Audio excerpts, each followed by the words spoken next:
5 দিন পর খুলে দেওয়া হলো আশুলিয়ার 55টি বন্ধ পোশাক কারখানা। শ্রমিকদের শান্তিপূর্ণভাবে কাজে যোগদান। মালিক সহ সব মহলে স্বস্তি। অনেকদিন পরে ফ্যাক্টরি খুলছে, এর জন্য আমরা অনেক খুশি। আমরা কাজের জন্য আসছি, আমরা কাজ করতে যাই, তো আমরা চাই না যে আমাদের কোনো বিপদ আপদ হোক। 5 দিন বন্ধ থাকার পরে সবাই যে অর্গানাইজ হয়ে চলে আসছে এবং সকাল থেকেই খুব মনোযোগ দিয়ে তারা কাজ করতেছে। দেখছিলেন প্রধান শিরোনাম। দুপুরের সময় সঙ্গে আছি আমি হাফসাতুন নেসা এবং আমি ফামিদা মোটরসে। এবার অন্যান্য শীর্ষ সংবাদ। রাজধানীর আশকোনায় জঙ্গি আটক এবং অস্ত্র গোলাবারুদ উদ্ধারের ঘটনায় 8 জনকে আসামি করে মামলা। জঙ্গিদের আত্মঘাতী প্রবণতায় উদ্বেগ আইন শৃঙ্খলা রক্ষা বাহিনীর। বাংলাদেশ বিমানে বারবার ত্রুটির জন্য ব্যবস্থাপনার অদক্ষতায় দায়ী বলছেন বিশ্লেষকরা। জড়িতদের শাস্তি নিশ্চিতের আশ্বাস কর্তৃপক্ষের। বাংলাদেশ ব্যাংকের নজরদারির অভাবেই বাড়ছে সরকারি ব্যাংকের খেলাপি ঋণের পরিমাণ। মত বিশ্লেষকদের। ব্যাংকিং খাতে শৃঙ্খলা ফেরাতে বিচার নিশ্চিতের পরামর্শ।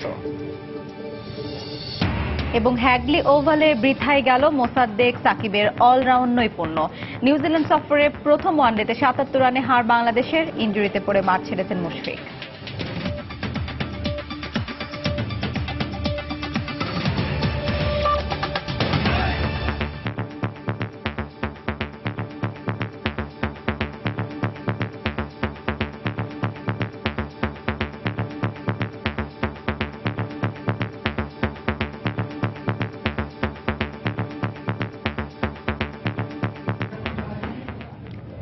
বেতন বাড়ানো সহ বিভিন্ন দাবিতে শ্রমিক বিক্ষোভের মুখে বন্ধ করে দেয়া সাভারের আশুলিয়ার পোশাক কারখানাগুলো খুলে দেওয়া হয়েছে।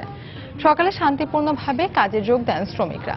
এ সময় কাজে যোগ দিতে পেরে সন্তোষ প্রকাশ করেছেন তারা। এদিকে শ্রমিকরা কাজে যোগ দেওয়ায় স্বস্তি প্রকাশ করেছেন মালিক পক্ষ। শ্রমিকরা কাজে ফিরতে শুরু করায় আবারও কর্মব্যস্ত চিরচেনা রূপে ফিরতে শুরু করেছে সাভারের আশুলিয়া এলাকা। 5 দিন বন্ধ থাকার পর সোমবার সকাল থেকে কাজে যোগ দিতে ছুটে আসেন শ্রমিকরা। বেশ উৎসবমুখর পরিবেশেই সবাইকে কাজ করতে দেখা গেছে কারখানাগুলোতে। তারা বলছেন এ ধরনের ধর্মঘটের কারণে নিজেরাও অনেক বেশি ক্ষতিগ্রস্ত হয়েছেন। আমরা অনেক ভালোভাবে কাজ করতেছি। মালিক পক্ষ বলছে তোমাদের কোনো সমস্যা থাকলে তাহলে আমাকে বলবে, আমি দরকার করে ছুটি দিয়ে দেবো। যা সমস্যা আছে সবকিছু আমি সমাধান করবো। কাজ ছাড়া খারাপ লাগে, তাছাড়া এরকম আন্দোলন করলে আমাদের সমস্যা, কোম্পানির সমস্যা। আমার কাছে খুব ভালো লাগতেছে, কারণ আমরা কাজের জন্য আসছি, আমরা কাজ করতে যাই, তো আমরা চাই না যে আমাদের কোনো বিপদ আপদ হোক। কাজ করব, পরিবার নিয়ে সুখে থাকবো, এটাই। কারখানা এলাকায় কর্মব্যস্ততা ফিরে আসায় আনন্দিত এলাকার সাধারণ ক্ষুদ্র ব্যবসায়ী থেকে শুরু করে সব ধরনের মানুষ। আজকে একটু মোটামুটি ভালোই অতদিন, তবে কিন্তু ভালোই হয়েছে। সবার সাথে দেখা সাক্ষাৎ হচ্ছে, শ্রমিকের সাথে দেখা হচ্ছে, সবাই আইছে অফিসে কাজ করতেছে শান্তি শৃঙ্খলা ভাবে। আনন্দঘন পরিবেশে শ্রমিকরা কাজে যোগ দিয়েছেন বলে জানানো হয় গার্মেন্টসগুলোর পক্ষ থেকে। তবে খুব দ্রুত ঘোষণা হওয়ায় প্রথম দিনে 80% বেশি শ্রমিক কাজে যোগ দিয়েছেন। যখন সকালে আসলো সবাই মোটামুটি একটা ঈদের ছুটি শেষ করে আসলো, এরকম হাসি খুশি ছিল সবাই। স্বতঃস্ফূর্তভাবে সবাই কাজে যোগ দিল। 5 দিন বন্ধ থাকার পরে সবাই যে অর্গানাইজ হয়ে চলে আসছে এবং সকাল থেকেই খুব মনোযোগ দিয়ে তারা কাজ করতেছে। 85% উপস্থিতি মানে এটা একটা বিশাল। এভারেজে যদি আমরা $4 হিসাব করি এফওবি, তার মানে $1,20,000 করে আমরা প্রতিদিন লস গুনতেছি। ফায়ারদের সাথে কথা বলে এরা কতটুকু ছাড় দেয়, কতটুকু মানে অ্যাকসেপ্ট করে লেট শিপমেন্ট, এগুলো এটার উপরে ডিপেন্ড করতেছে। তবে ক্ষতির পরিমাণ অনেক হবে। প্রত্যেকটি কারখানার সামনেই অতিরিক্ত পুলিশ মোতায়েন রয়েছে। সেই সাথে যে কোনো অপ্রীতিকর পরিস্থিতি এড়াতে পুরো এলাকায় র্যাব সদস্যরা টহল দিচ্ছেন। গত কয়েকদিন যে গার্মেন্টস ইন্ডাস্ট্রি বন্ধ ছিল, সেটার পরিপ্রেক্ষিতে গতকালকে বিজিএমই সিদ্ধান্ত নেয় যে আজকে থেকে ফ্যাক্টরি ওপেন করে দেবে।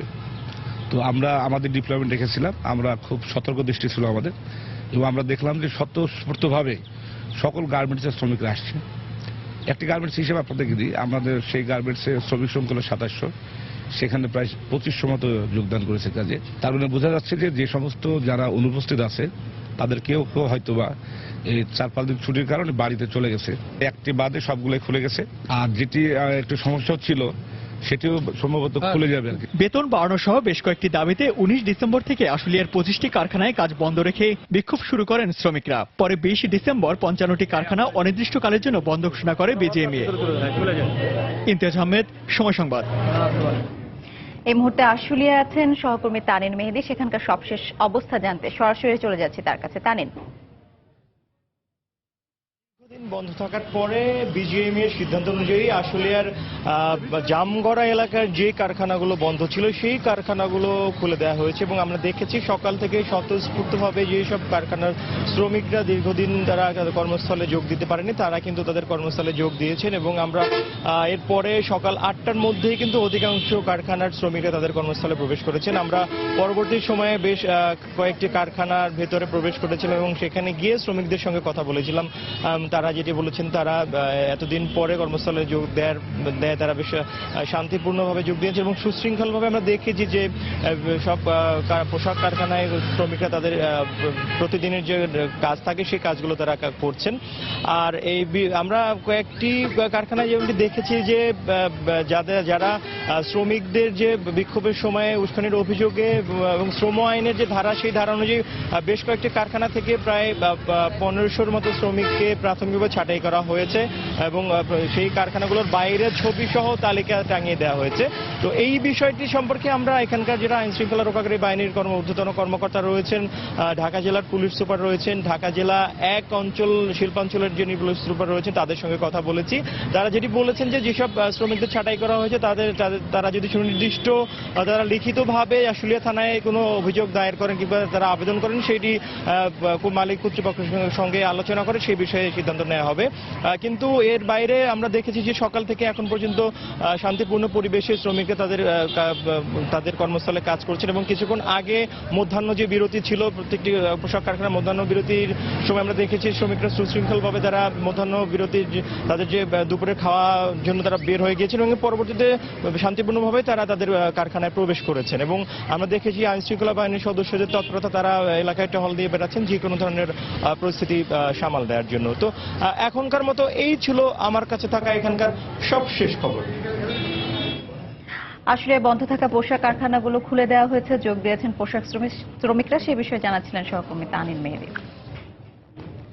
রাজধানীর দক্ষিণখানের আশকোনায় জঙ্গি আস্তানায় পুলিশের অভিযানের পর 8 জনকে আসামি করে সন্ত্রাস বিরোধী আইনে মামলা করা হয়েছে। গতরাতে দক্ষিণখান থানার এসআই শাহিনুর ইসলাম বাদী হয়ে মামলাটি করেন।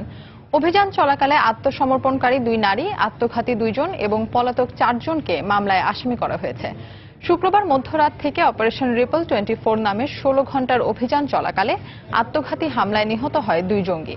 2 শিশু সহ 2 নারী জঙ্গি আত্মসমর্পণ করে। এই ঘটনায় আহত এক শিশু ঢাকা মেডিকেলে চিকিৎসাধীন। অভিযানে ঘটনাস্থল থেকে 19টি গ্রেনেড, 3টি পিস্তল সহ বেশ কিছু সরঞ্জাম উদ্ধার করা হয়।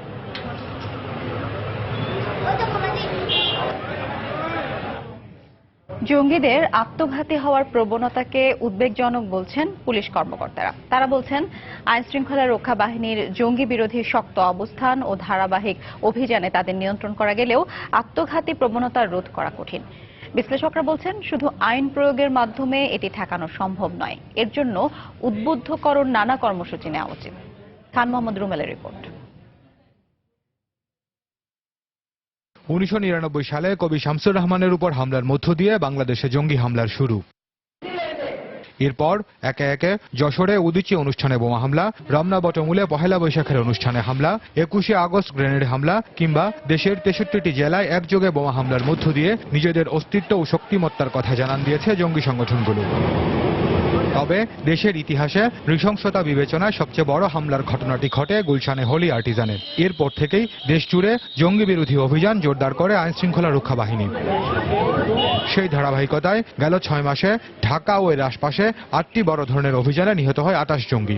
পুলিশ বলছে এসব অভিযানে বিভিন্ন সময় আত্মঘাতী হামলা কিংবা বোমা মেরে নিজেদের ধ্বংস করার হুমকি দিয়েছে জঙ্গিরা। কিন্তু আশকোনা অভিযানে প্রথমবারের মতো আত্মসমর্পণের ভান করে আত্মঘাতী হয়েছে এক নারী সহ 2 জন। এমনকি নিজেদের রক্ষায় ব্যবহার করে শিশু সন্তানদেরও। আত্মঘাতী হওয়ার এই প্রবণতাকে উদ্বেগজনক বলছে পুলিশ।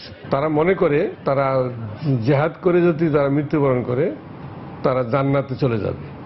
এই যে মানসিকতা, এই যে পারভার্সন, এই যে বিকৃত চিন্তা, এটা তো আমি মনে করব এটা একটি অত্যন্ত একটি আমাদের জন্য চিন্তার বিষয়।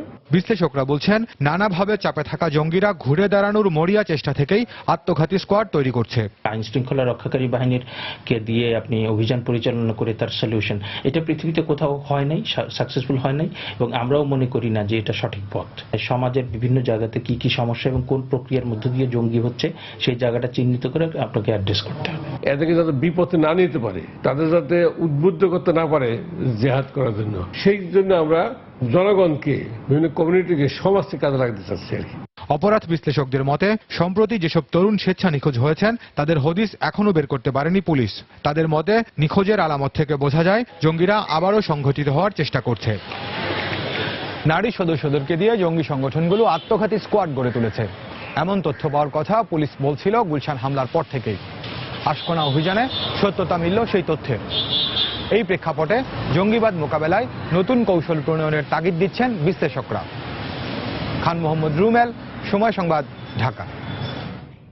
দুপুরের সময় আরো থাকছে।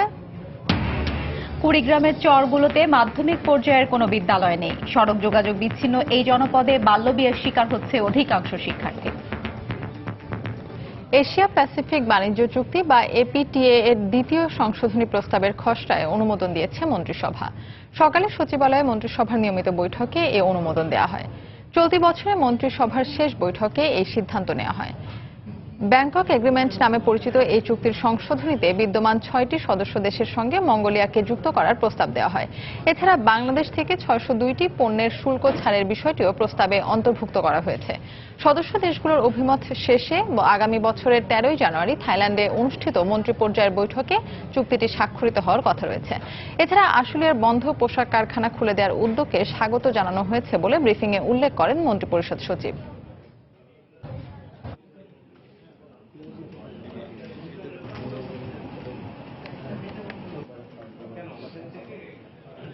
এখানে একটা সংশোধনী আনা হবে এই ডকুমেন্টে, যে 7 সদস্য বিশিষ্ট এই ফোরামটা হবে।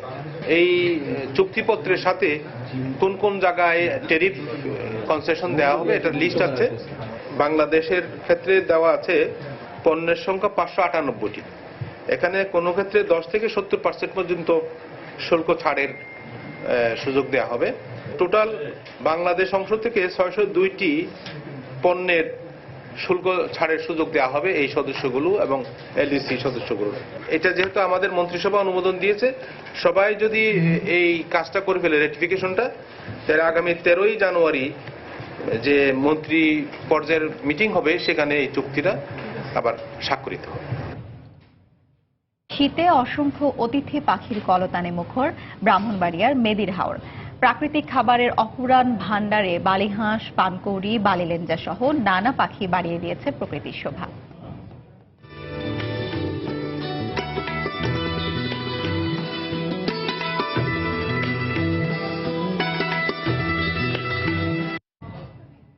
রং বেরঙের নানা পাখির খবর নিয়ে একটি রিপোর্ট থাকছে সংবাদের শেষাংশে।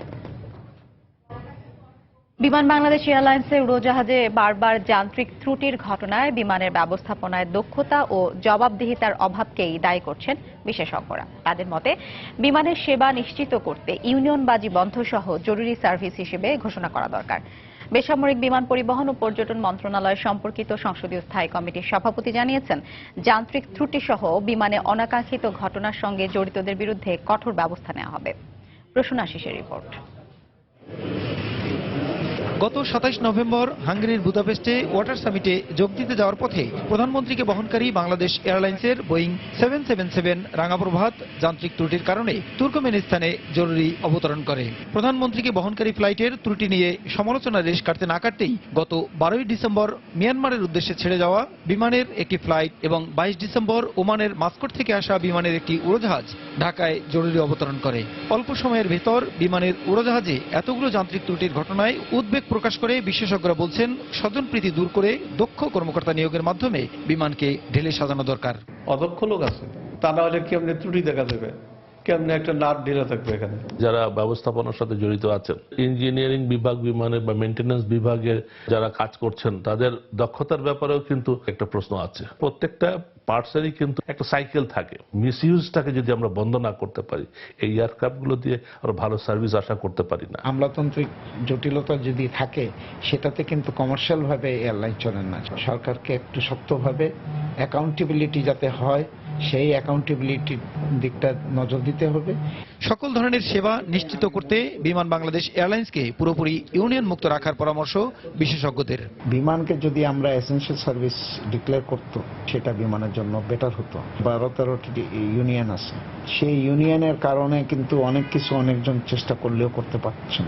এই সার্ভিসটাকে ইউনিয়ন বহির্ভূত রাখতে হবে। এয়ারপোর্ট সার্ভিসের জন্য আমি এম্বার্কেশন ফি দিচ্ছি, কেন 4 ঘন্টা 5 ঘন্টা আমি ব্যাগেজের জন্য ওয়েট করব? আমি উড়োজাহাজ রক্ষণাবেক্ষণ ও ব্যবস্থাপনার ক্ষেত্রে দক্ষ জনবল নিয়োগের পাশাপাশি অনাকাঙ্ক্ষিত ঘটনায় দায়ীদের বিরুদ্ধে কঠোর ব্যবস্থা নেওয়ার কথা বলেন বেসামরিক বিমান পরিবহন ও পর্যটন মন্ত্রণালয় সম্পর্কিত সংসদীয় কমিটির সভাপতি। উচ্চ পর্যায়ের কমিটির মাধ্যমে বিমানের ব্যবস্থাপনা এবং এর সার্বিক পরিচালনাকে আরো উন্নত করার লক্ষ্যে একটা প্রয়োজনীয় ব্যবস্থা গ্রহণের নির্দেশ দেওয়া হয়েছে। বিমান চলতে হবে সম্পূর্ণ দক্ষতার ভিত্তিতে এবং কোন ধরনের অযোগ্যতা অদক্ষতা গ্রহণযোগ্য না হয় এবং তাদের বিরুদ্ধে কঠোর শাস্তিমূলক ব্যবস্থা গ্রহণের ব্যবস্থা আগামীতে হবে বলে আমি আশা করি। এখন থেকে যাত্রী সেবার স্বার্থে বিমানের অভ্যন্তরীণ শৃঙ্খলা বজায় রাখতে বিভিন্ন ইউনিয়নের কর্মকাণ্ড নিয়ন্ত্রণ করা হবে বলেও জানান ফারুক খান। প্রসূন আশিস, সময় সংবাদ, ঢাকা। দেশের অর্থনীতির সঙ্গে বড় হচ্ছে খেলাপি ঋণের পরিমাণও। সরকারি ব্যাংকের খেলাপি ঋণ বাড়ার জন্য অর্থ মন্ত্রণালয়কে দুষছেন বিশ্লেষকরা। এজন্য ব্যাংক ব্যবস্থাপনায় বাংলাদেশ ব্যাংকের পর্যাপ্ত নজরদারির অভাবকে বড় করে দেখছেন অনেকেই। ব্যাংকিং খাতে শৃঙ্খলা ফিরিয়ে আনতে ঋণ খেলাপিদের বিচার নিশ্চিত করার পরামর্শ বিশ্বব্যাংক প্রতিনিধির। কামরুল হাসান সবুজের রিপোর্ট। সহজ শর্তের ঋণ না পাওয়ায় থমকে আছে ব্যক্তিখাতের বিনিয়োগ। এমন সমালোচনার মধ্যেও গেল কয়েক বছর ধরেই বাড়ছে মন্দ ঋণ ও খেলাপি ঋণের পরিমাণ। বাংলাদেশ ব্যাংকের হিসাব মতে গেল সেপ্টেম্বর প্রান্তিকে ব্যাংক খাতে মোট খেলাপি ঋণের পরিমাণ দাঁড়িয়েছে ৬৫,৭৩১ কোটি টাকার বেশি, যার মধ্যে ঝুঁকিপূর্ণ ঋণের পরিমাণ ৫৪,০০০ কোটি টাকা, যেখানে চলতি বছরের প্রথম প্রান্তিক মার্চে খেলাপি ঋণের পরিমাণ ছিল ৫৯,৪১১ কোটি টাকার বেশি। তথ্য উপাত্ত বিশ্লেষণ করলে দেখা যায় সবচেয়ে বেশি খেলাপি ঋণের বোঝা সরকারি ব্যাংকের কাঁধে।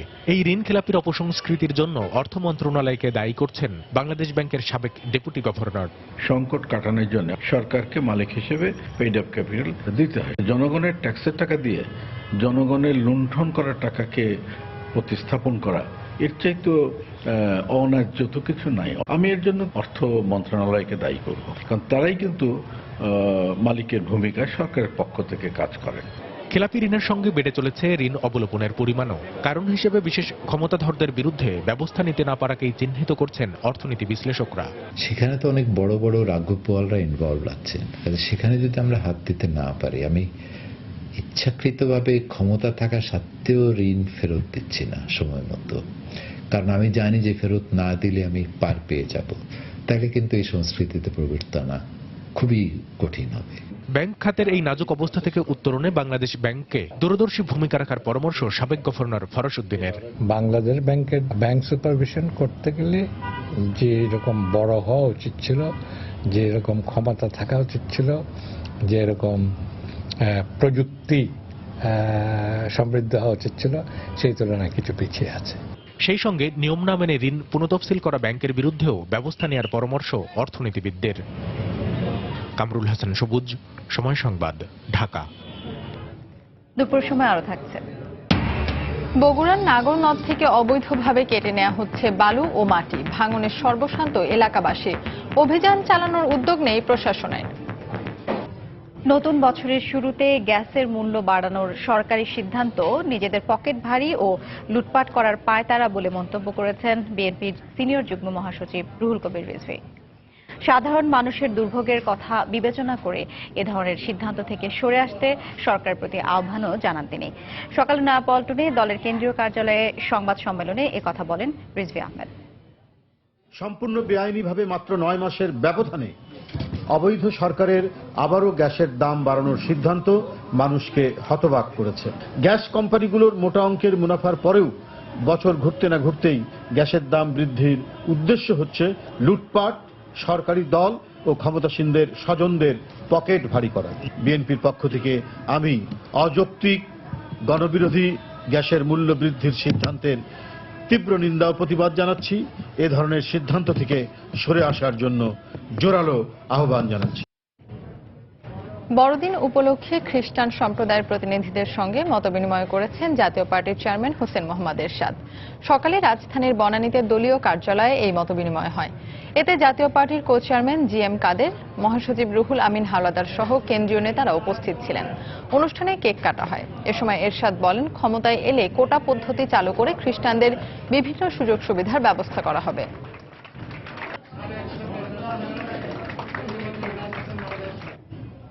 জয়পুরহাটে নিজ ঘরে স্কুল ছাত্রীকে হত্যা চেষ্টাকে ঘৃণ্য অপরাধ উল্লেখ করে এর সঙ্গে জড়িতদের কঠিন বিচারের আওতায় আনার দাবি জানিয়েছেন মানবাধিকার কমিশনের চেয়ারম্যান কাজী রিয়াজুল হক।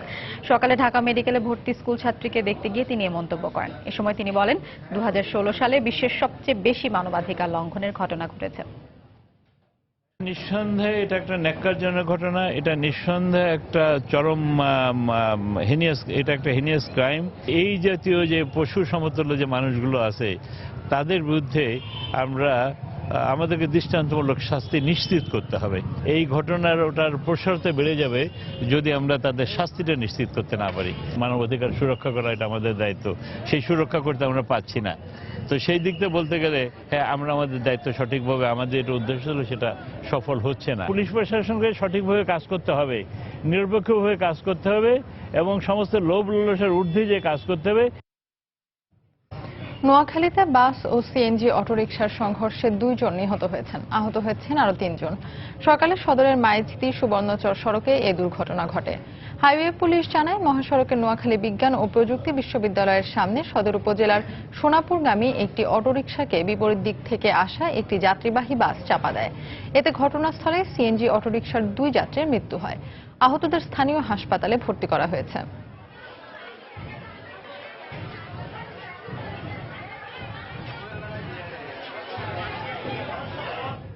ঠাকুরগাঁও ও পঞ্চগড়ে হঠাৎ বৃষ্টি হওয়ায় বেড়েছে শীতের তীব্রতা। এতে ব্যাহত হচ্ছে জনজীবন। গতরাত থেকে ঠাকুরগাঁও জেলার বিভিন্ন স্থানে 2 দফায় ভারী বৃষ্টি হয়েছে। এতে ফসলের ক্ষতির আশঙ্কা করছেন কৃষকরা। বৃষ্টির কারণে শীতের তীব্রতা বাড়ায় দুর্ভোগে পড়েছেন ছিন্নমূল মানুষ। পাশাপাশি ব্যাহত হচ্ছে মানুষের স্বাভাবিক কার্যক্রম।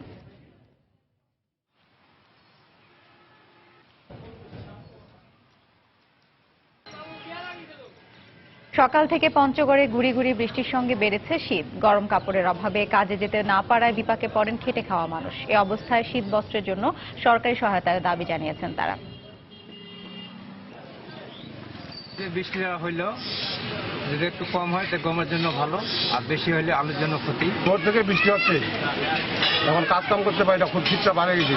আমরা এখন গরিব লোক কি করে খাবো? কুয়াশা এবং কি মাঝারি ধরনের বৃষ্টি পড়তেছে, আমরা বৃষ্টির কারণে কাজকাম করতে পারি না। দোকানপাট খুলে আমরা বসে আছি, কোনো কাজকাম নাই, লোকজন নাই।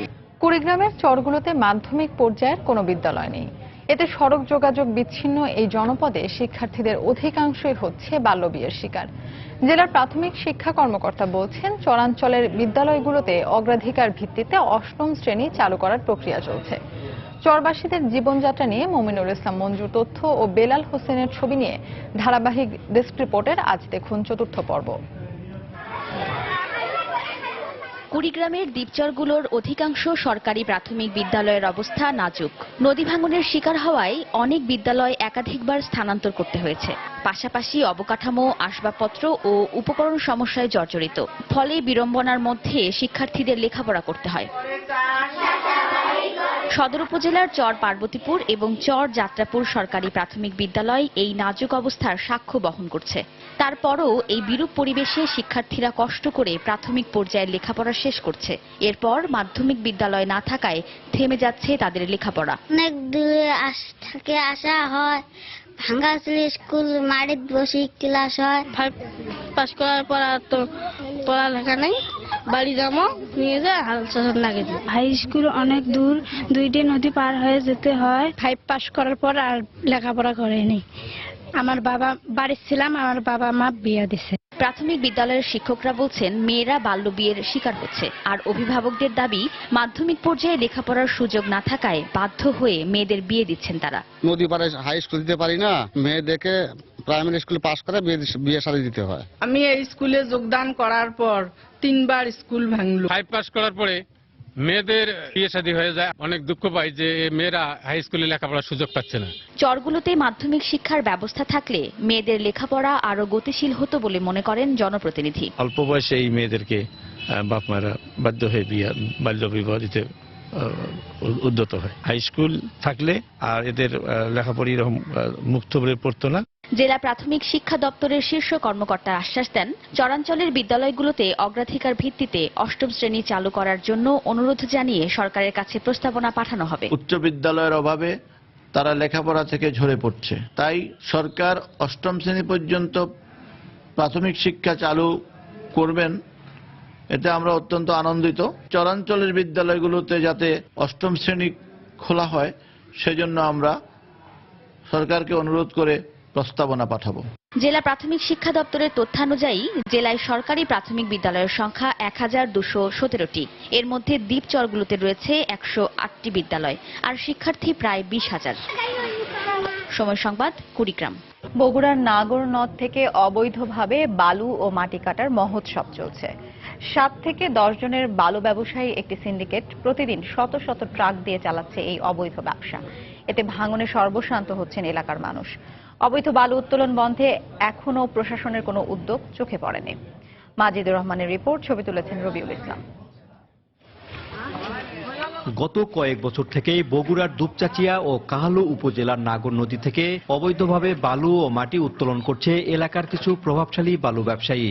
শ্যালোচালিত মেশিন ও এক্সকাভেটরের সাহায্যে মাটি কেটে প্রতিদিনই ট্রাকে ট্রাকে বালু ও মাটি উত্তোলন হচ্ছে এই নদী থেকে। এর ফলে নাগর নদীর বন্যা নিয়ন্ত্রণ বাঁধ ও নদীর তীরে থাকা জমিগুলো নদী গর্ভে বিলীন হচ্ছে। প্রতিবাদ করেও ফল পাচ্ছেন না এলাকার মানুষ। এখানে একটা শ্মশান ছিল, সেই শ্মশানটা বালু তোলাতে নদীর মধ্যে ভাঙ্গা চলে গেছে। এই এখানে তুলেছে, ওখানে ওই পার কাটিচ্ছে, আবার ওই সামনে ওটি কাটিচ্ছে। এটা গোটালাই মনে করেন যে দরিয়া হয়ে যাবে। বাড়ি ঘর তো সব চলে যাবে, কিছু থাকবে না। আশেপাশে আবাদি যে জমিগুলো আছে, জমিগুলো ভাঙে চলে যাচ্ছে। আমরা এই কথা বললে বড়দের সঙ্গে আমরা পারবো না। ঠিক আছে, তারা ক্ষমতাসীন, আমরা ক্ষমতাসীন না। বালু ও মাটি উত্তোলনের কথা স্বীকার করে অবৈধ বালু ব্যবসায়ী সিন্ডিকেটের এক সদস্য জানালেন, নদীর তীরে ফসল হচ্ছে না এমন জমি থেকে তারা বালু ও মাটি উত্তোলন করছেন। নদীর মধ্যে ভেঙে যাচ্ছে, নষ্ট হয়ে যাচ্ছে, আবাদ ফসলও হচ্ছে না। এই জমির নিকটতম ভাটার কারণে এই জায়গাগুলো আর কি ভাটায় মাটি বিক্রি হচ্ছে, ভাটার মালিকেরাই মাটিগুলো নিয়ে যাচ্ছে। এবার এখনো বালু ও মাটি উত্তোলনের খবর তাদের জানা নেই। খবর পেলেই অভিযান পরিচালনা করা হবে বলে জানালেন উপজেলা প্রশাসনের এই কর্মকর্তা। যদি আমাদের কাছে এরকম অভিযোগ থাকে তাহলে অবশ্যই আমরা সেগুলো মোবাইল কোর্ট পরিচালনার মাধ্যমে ব্যবস্থা নিব, যাতে করে পরিবেশের ভারসাম্য রক্ষা হয় এবং নদী যাতে রক্ষা পায়। এলাকাবাসীর তথ্য মতে বাইজিৎ, শামীম, হাসুমিয়া সহ 10 জন অবৈধভাবে নদী থেকে মাটি ও বালু উত্তোলনের সাথে জড়িত। বালু উত্তোলনের ফলে ফকিরপাড়া, ঘোনপাড়া, পাঁচথিতা, বেলহালি, চাকলা শ্মশান এলাকার কৃষকের প্রায় 2000 একর জমি নাগর নদীগর্ভে বিলীন হয়েছে। মাজিদুর রহমান, সময় সংবাদ, বগুড়া। দেশের বাইরের খবর। চলে গেলেন প্রখ্যাত ব্রিটিশ সঙ্গীত তারকা জর্জ মাইকেল। মাত্র 53 বছর বয়সে রোববার ইংল্যান্ডের অক্সফোর্ডশায়ারে নিজ বাড়িতে মৃত্যুবরণ করেন তিনি। পুলিশ জানিয়েছে, মৃত্যুর কারণ জানা না গেলেও স্বাভাবিকভাবেই তার মৃত্যু হয়েছে বলে ধারণা করা হচ্ছে। তার এই অকাল মৃত্যুতে শোকের ছায়া নেমে এসেছে স্বজন ও ভক্তদের মাঝে। 80-র দশকে দারুণ খ্যাতি অর্জন করেন এ শিল্পী। 1981 সালে বন্ধু অ্যান্ড্রু রিজলির সঙ্গে গড়ে তুলেছিলেন প্রথম ব্যান্ড ওয়াম। এরপর 1986 সালে তা ভেঙে গেলে একক ক্যারিয়ার গড়েন তিনি। তার প্রথম একক অ্যালবাম ফেইথ সারা বিশ্বে 2 কোটির বেশি কপি। যুক্তরাষ্ট্রের নিউ ইয়র্কের একটি নাইট ক্লাবে বন্দুকধারীর গুলিতে একজন নিহত হয়েছেন, আহত হয়েছেন বেশ কয়েকজন। পুলিশ জানায় রোববার ম্যানশন নাইট ক্লাবের লবি থেকে একজনের গুলিবিদ্ধ মরদেহ উদ্ধার করা হয়। নিহত ব্যক্তি ওই নাইট ক্লাবের মালিক। এই ঘটনায় জড়িত সন্দেহে এক ব্যক্তিকে গ্রেফতার করা হয়েছে। তবে হামলার কারণ ও গ্রেফতারকৃত ব্যক্তির পরিচয় জানায়নি পুলিশ। এদিকে গেল এক সপ্তাহে শিকাগোতে গুলিবিদ্ধ হয়েছেন অন্তত 27 জন। এদের মধ্যে 7 জন নিহত হয়েছেন বলে শিকাগো পুলিশের বরাত দিয়ে এক রিপোর্টে প্রকাশ করেছে new York Times. The 29-year-old man was driving his car in the 3500 block of West Augusta when someone... জাতিসংঘের প্রস্তাবকে উপেক্ষা করে পূর্ব জেরুজালেমে আরো 6 শতাধিক বসতি নির্মাণের পরিকল্পনা করছে ইসরায়েল।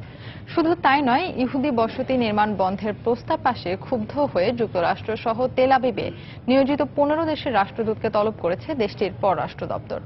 ইসরায়েল বিরোধী এই পদক্ষেপের সমর্থনকারী দেশগুলোর ভ্রমণে না যেতেও মন্ত্রীদের নির্দেশ দিয়েছেন প্রধানমন্ত্রী বেনিয়ামিন নেতানিয়াহু।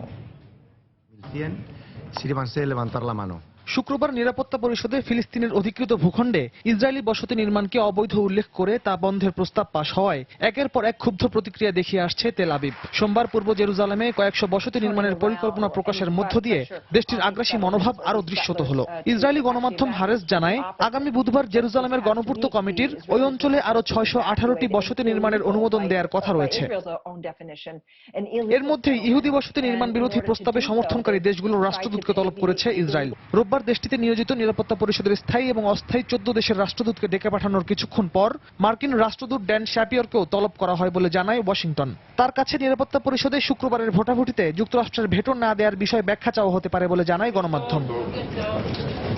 ইসরায়েল বিরোধী প্রস্তাব পাশের তীব্র সমালোচনা করার পাশাপাশি এই উদ্যোগের জন্য যুক্তরাষ্ট্রের বিদায়ী প্রশাসনকে দায়ী করেছেন প্রধানমন্ত্রী বেনিয়ামিন নেতানিয়াহু। ইসরায়েলের বসতি নির্মাণ নিয়ে যুক্তরাষ্ট্র এবং ইসরায়েল প্রশাসনের মধ্যে দীর্ঘদিন ধরে মতবিরোধ ছিল, কিন্তু নিরাপত্তা পরিষদে বিষয়টি নিয়ে আলোচনা না করার বিষয়ে আমরা একমত ছিলাম। এমনকি কেরির সঙ্গে আমি ফোনে বিষয়টি নিয়েও কথা বলেছিলাম। এখন তারা এই প্রস্তাব পাশের ক্ষতিকারক দিকগুলো বুঝতে পারবে। পরবর্তী মার্কিন প্রশাসনের সঙ্গে এ বিষয়ে একযোগে কাজ করব আমরা। এদিকে নিরাপত্তা পরিষদে ইসরায়েলের বসতি নির্মাণ বিরোধী প্রস্তাবে সমর্থনকারী দেশগুলোয় ভ্রমণ এড়িয়ে চলার পরামর্শ দিয়েছেন ইসরায়েলি প্রধানমন্ত্রী। আগামী 15 জানুয়ারি প্যারিসে ফ্রান্সের প্রস্তাবিত মধ্যপ্রাচ্য শান্তি আলোচনায় ইসরায়েলের বিরুদ্ধে আরো নতুন কোনো চাপ আসতে পারে বলে আশঙ্কা করছে তেল আবিব। ওই আলোচনায় গৃহীত কোনো প্রস্তাব 20 জানুয়ারির আগে নিরাপত্তা পরিষদে যাতে পাশ না হয় সেই চেষ্টাই চালিয়ে আসছে ইসরায়েল।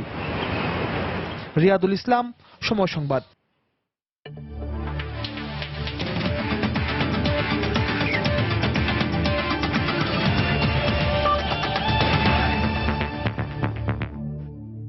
বাংলাদেশ নিউজিল্যান্ড ওয়ানডে সিরিজের খবর। প্রথম ওয়ানডেতে বড় ব্যবধানে হারল বাংলাদেশ। সাকিবের অলরাউন্ড নৈপুণ্যের পরও নিউজিল্যান্ডের কাছে 77 রানে হেরেছে টাইগাররা। টস জিতে প্রথমে ব্যাটিংয়ে নেমে টম লাথামের সেঞ্চুরিতে 7 উইকেটে 341 রান সংগ্রহ করে কিউইরা। জবাবে শেষ পর্যন্ত 264 রান সংগ্রহ করতে সক্ষম হয় মাশরাফিরা। এই ম্যাচের আগে ক্রাইস্টচার্চে সর্বোচ্চ দলীয় সংগ্রহ ছিল 341, তবে সে কীর্তি নিউজিল্যান্ড দলের নয়। শ্রীলঙ্কার বিপক্ষে তাদের 331 রান ছিল এই মাঠে দ্বিতীয় সর্বোচ্চ, কিন্তু লাথাম দাপটে সেটি টপকে গেল কিউইরা। 350-র দম্ভমঞ্চ ছুতে না পারলেও হ্যাগলি ওভালের সর্বোচ্চ 341 রানের রেকর্ড নিজেদের নামে হালনাগাদ করিয়ে নিয়েছে স্বাগতিকরা। টাইগারদের বিপক্ষেও ব্ল্যাক ক্যাপদের সর্বোচ্চ এটি। যদিও পুরো গল্পের সারসংক্ষেপের মতো এতটা সহজ হবে রানের পাহাড়ে চড়া তা শুরুতে মনে হয়নি। টস হেরে ফিল্ডিংয়ে নেমে 31 রানে গাপটিলকে ফিরিয়ে ভালো শুরুর ইঙ্গিত দেন 8 মাস পরে জাতীয় দলে ফেরা কাটার মাস্টার মোস্তাফিজ। 79 রানে উইলিয়ামসনকে ফেরান তাসকিন। সাকিবের ঘূর্ণিতে স্কোরটা খুব একটা লম্বা করতে পারেননি নীল ব্রম ও জিমি নিশামো। তবে পঞ্চম উইকেট জুটিতে কলিন মুনরোর সঙ্গে 158 রান যোগ করেন লাথাম। দলীয় 316 রানে সাকিবের তৃতীয় শিকার হয়ে সাজঘরে ফেরার আগে মুনরো খেলেন 87 রানের মারকুটে এক ইনিংস। অপর প্রান্তে 4 ওভার বাউন্ডারি ও 7 বাউন্ডারিতে ক্যারিয়ারের দ্বিতীয় সেঞ্চুরির ইনিংসটি সাজান টম লাথাম। মোস্তাফিজের বলে মুশফিকের তালুবন্দী হবার আগে তার ব্যাটে আসে 137 রান। বিশাল টার্গেট তাড়া করতে নেমে সুবিধা করতে পারেনি বাংলাদেশ। ভালোই খেলতে থাকা ইমরুল 16 রানে ফেরেন। রানের খোঁজে দিশেহারা সৌম্য এদিনও নিষ্প্রভ। 1 রান করে সৌম্যর আউটের পর 0 রানে আউট হওয়া মাহমুদুল্লাহ হতাশ করেন। দর্শনীয় কিছু শটে 38 রান গোছানোর পর আর এগোতে পারেননি তামিম। তবে বল হাতে নৈপুণ্য দেখানোর পর ব্যাটিংয়েও সরব সাকিব। 50 তুলে 59 রানে তার আউটের পর 16 রান করা সাব্বিরও আস্থার প্রতিদান দিতে ব্যর্থ। 42 রান করে মুশফিক রিটায়ার্ড হার্ট হয়ে প্যাভিলিয়নে ফিরলে শঙ্কা আরো বাড়ে। শেষ পর্যন্ত একাই লড়েছেন সৈকত, তবে তার অপরাজিত 50ও শেষ বিচারে অসহায় আত্মসমর্পণ করেছে। মাকসুম আলম খান, সময় সংবাদ। এদিকে ম্যাচ চলাকালে পায়ের মাংসপেশিতে টান পড়ায় রিটায়ার্ড হার্ট হয়ে মাঠ ছেড়েছেন মুশফিকুর রহিম। প্রথম ওয়ানডেতে জয়ের লক্ষ্য ছিল 342 রান। কঠিন লক্ষ্য তাড়া করতে নেমে একে একে যখন অন্য ব্যাটসম্যানরা পাড়ি জমাচ্ছেন প্যাভিলিয়নের পথে, তখন হাল ধরেন অভিজ্ঞ মুশফিকুর রহিম। দলকে ভালোই এগিয়ে নিয়ে যাচ্ছিলেন মুশফিক, তবে 38তম ওভারে মিশেল স্যান্টনারের দ্বিতীয় ডেলিভারিটি মিড অনে ঠেলে দিয়ে দ্রুত রান নেওয়ার চেষ্টা করেছিলেন মুশফিক। আউট হওয়ার হাত থেকে বাঁচলেও বা পায়ের মাংসপেশিতে ব্যথা পান মুশি। ফিজিও ডিন কনোয়ের কাছ থেকে প্রাথমিক চিকিৎসা নেওয়ার পর আবারও ব্যাট করতে নামেন মুশফিক, কিন্তু 1 ওভার পরই ব্যথা বেড়ে যায় রিটায়ার্ড হার্ট হয়ে মাঠ ছেড়ে যেতে বাধ্য হন তিনি। 77 রানে হারের ম্যাচে মুশফিকের ব্যাটে আসে 42 রান।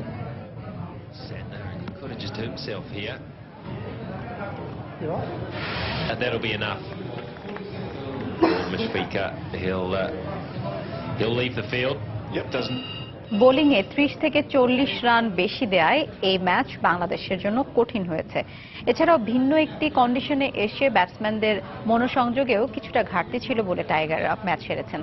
খেলা শেষে এমনটাই মন্তব্য করেছেন অধিনায়ক মাশরাফি বিন মুর্তজা। তবে প্রথম ম্যাচ হারলেও পরের ম্যাচে টাইগাররা ঠিকই ঘুরে দাঁড়াবে বলে বিশ্বাস ম্যাচের। বোলিংয়ে আমাদের নিয়ন্ত্রণ কিছুটা কম ছিল, তাই 30 থেকে 40টি রান বেশি হয়েছে। এজন্য আমরা ম্যাচে কিছুটা পিছিয়ে ছিলাম। তাছাড়া আজ ব্যাটিংটাও ঠিকভাবে হয়নি। সব মিলে দিনটি আমাদের ছিল না, তবে ভিন্ন একটি কন্ডিশনেও এখানে পাওয়ার অনেক কিছুই আছে। আশা করছি পরের ম্যাচে ঘুরে দাঁড়াবো। বছর জুড়ে ঘরের মাঠে দুর্দান্ত পারফর্ম করলেও নিউজিল্যান্ডের মাটিতে প্রথম ম্যাচে বাজেভাবে হেরে গেল বাংলাদেশ। দলের এমন পারফরম্যান্সের জন্য ব্যাটসম্যানদের দায়িত্বহীনতাকে দায়ী করেছেন দেশের ক্রিকেট প্রেমীরা। খেলার রেজাল্ট যাই হোক, মোসাদ্দেক একটা সেট ব্যাটসম্যান, ও শেষ পর্যন্ত খেলতে পারতো। ও যদি নিজে স্ট্রাইক নিয়ে খেলা উচিত ছিল। এভাবে খেলাটা আরো ওভার বাকি ছিল। ও সেট মানে সবাই আশা করেছিল ও হয়তো নিজে স্ট্রাইক নিয়ে খেলবে। প্রথমে যে পার্টনারশিপটা করবে ওটা মিনিমাম 100 বা 80 পার্টনারশিপ করবে।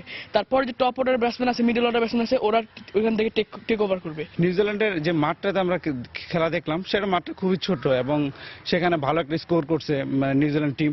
সেখানে বাংলাদেশ গুডওয়েল খুব ভালোভাবে আরো একটু যদি চেষ্টা করতো, কমপক্ষে তারা পৌঁছতে পারতো। হকির খবর। বিজয় দিবস হকি টুর্নামেন্টের ফাইনালে কিছুক্ষণের মধ্যে মুখোমুখি হবে বাংলাদেশ নৌবাহিনী ও বাংলাদেশ সেনাবাহিনী। নিজেদের সেরাটা দিয়ে দুদলই শিরোপা জয়ের ব্যাপারে আশাবাদী। বাংলাদেশ হকি ফেডারেশনের ব্যবস্থাপনায় অনুষ্ঠিত এই টুর্নামেন্টে দুটি গ্রুপে ভাগ হয়ে 6টি দল অংশ নেয়, যেখানে নিজেদের যোগ্যতার প্রমাণ দিয়ে ফাইনালে পা রেখেছে বাংলাদেশ সেনাবাহিনী ও বাংলাদেশ নৌবাহিনী। দুদলেই আছে জাতীয় দলের খেলোয়াড়। তাই একদিকে নৌবাহিনীর হয়ে জিমিরা যেমন চাইবেন শিরোপা পুনরুদ্ধার করতে, তেমনি জয়ের জন্য উন্মুখ হয়ে থাকবেন সেনাবাহিনীর মিমোরাও। টুর্নামেন্টে আগের দেখায় গ্রুপ পর্বের ম্যাচে ড্র করেছিল দুদল, তাই ফাইনালে নিজেদের সেরাটা দিয়ে শিরোপা ঘরে তুলতে চায় দুই ফাইনালিস্ট।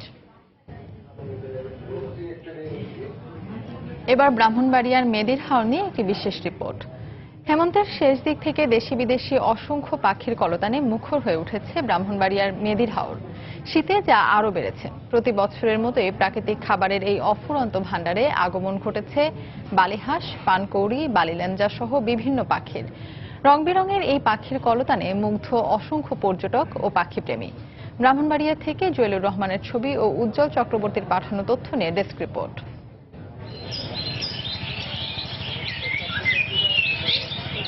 সূর্যোদয়ের সঙ্গে সঙ্গে দিগন্তজোড়া হাওরের যত দূর চোখ যায়, চারদিকে শুধু রং বেরঙের পাখি। নয়নাভিরামী দৃশ্যই বলে দিচ্ছে প্রকৃতিতে এসেছে নতুন ঋতু। আর শীতের শুরুতেই মেদির হাওরে আগমন ঘটেছে বালিহাঁস, বালিলেঞ্জা, পানকৌড়ি সহ দেশ বিদেশের নানা জাতের অতিথি পাখি। স্যাঁতস্যাঁতে কাদা পানিতে ছোট ছোট মাছ আর শামুক সহ নানা ধরনের খাবারের উৎস থাকায় প্রতি বছর ব্রাহ্মণবাড়িয়া, কিশোরগঞ্জ এবং হবিগঞ্জ জেলার একাংশ নিয়ে গড়ে ওঠা নাসিরনগরের এই মেদির হাওরে বসে পাখিদের মেলা। আর প্রতি বছরই পাখির এই কলকাকলি শুনতে আর মুগ্ধ নয়নে উপভোগ করতে এখানে আগমন ঘটে অসংখ্য পর্যটক ও পাখিপ্রেমী। তবে প্রতিটি সুন্দরের উল্টো পিঠেই যেন রয়েছে অসুন্দরের বিভৎস থাবা। এখানেও যার ব্যতিক্রম নয়। হাওরে মাছ ধরতে আসা জেলেদের পেতে রাখা জাল আর শিকারীদের ফাঁদে পড়ে প্রাণ হারায় অসংখ্য পাখি। এতে করে প্রতি বছরই কমছে পাখিদের আনাগোনা। এখানে বালিহাঁস আছে, লেঞ্জা আসে, অনেক পাখি আসে। প্রাকৃতিক ভারসাম্য রক্ষা করতে এই পাখিগুলোর যথেষ্ট অবদান আছে। দূর দূরান্ত থেকে এখানে অনেক অতিথিরা আসে পাখি দেখতে। প্রশাসনের কাছে আমাদের আবদার যেন এদের এই শিকারগুলোকে বন্ধ করে। এসব পাখি সুরক্ষায় মাঠ পর্যায়ে কোনো সচেতনতা কার্যক্রম চোখে না পড়লেও জেলা বন ও পরিবেশ বিভাগের দাবি নেওয়া হয়েছে প্রয়োজনীয় সব ব্যবস্থা। অতিথি পাখিগুলো আসে সেটারও সুরক্ষার জন্য আমরা প্রতিনিয়তই সব জায়গায় সব উপজেলা টিওনো মহোদয়কে জানানো হয়েছে। বিভিন্ন জায়গায় পাখি নিধন হচ্ছে কিনা সে ঘুরে বেড়ানো হচ্ছে, দেখা হচ্ছে। তবে জেলার প্রাণী সম্পদ বিভাগের কর্মকর্তা বললেন, পাখি রক্ষায় শুধু সরকারি উদ্যোগ নয়, প্রয়োজন সামাজিক আন্দোলনের। তো এটা তো প্রাকৃতিক একটা সৌন্দর্যের বিষয় এবং প্রাকৃতিক একটা ভারসাম্যেরও বিষয়। বন্য পাখি নিধন করা আইনত দণ্ডনীয় অপরাধ। আমাদের সামাজিকভাবে একটা আন্দোলন গড়ে তুলতে হবে যাতে তারা নির্ভয়ে আমাদের এই জলাশয়গুলোতে পাখিগুলা বিচরণ করতে পারে। 2016 জানুয়ারি মাসে বাংলাদেশ বার্ড ক্লাবের সর্বশেষ জরিপ অনুযায়ী হাওর অঞ্চলে 56 প্রজাতির পাখির সন্ধান পাওয়া গেছে। সময় সংবাদ, ব্রাহ্মণবাড়িয়া। দুপুর সময় পর্যায়ে শীর্ষ সংবাদ জানিয়ে দিচ্ছে আরেকবার। 5 দিন পর খুলে দেওয়া হলো আশুলিয়ার 55টি বন্ধ পোশাক কারখানা। শ্রমিকদের শান্তিপূর্ণভাবে কাজে যোগদান, মালিক সহ সব মহলে স্বস্তি। রাজধানীর আশকোনায় জঙ্গি আটক এবং অস্ত্র গোলা বারুদ উদ্ধারের ঘটনায় 8 জনকে আসামি করে মামলা। জঙ্গিদের আত্মঘাতী প্রবণতায় উদ্বেগ আইন শৃঙ্খলা রক্ষা বাহিনীর। বাংলাদেশ বিমানে বারবার ত্রুটির জন্য ব্যবস্থাপনার অদক্ষতায় দায়ী বলছেন বিশ্লেষকরা। জড়িতদের শাস্তি নিশ্চিতের আশ্বাস কর্তৃপক্ষের। বাংলাদেশ ব্যাংকের নজরদারির অভাবেই বাড়ছে সরকারি ব্যাংকে খেলাপি ঋণের পরিমাণ, মত বিশ্লেষকদের। ব্যাংকিং খাতে শৃঙ্খলা ফেরাতে বিচার নিশ্চিতের পরামর্শ। এবং হ্যাগলি ওভালে বৃথায় গেল মোসাদ্দেক সাকিবের অলরাউন্ড নৈপুণ্য। নিউজিল্যান্ড সফরের প্রথম ওয়ানডেতে 77 রানে হার বাংলাদেশের। ইনজুরিতে পড়ে মাঠ ছেড়েছেন মুশফিক। এই ছিল দুপুরের সময়। যে কোনো খবর পেতে ভিজিট করুন সময় নিউজ.টিভি। সঙ্গে থাকুন সময়।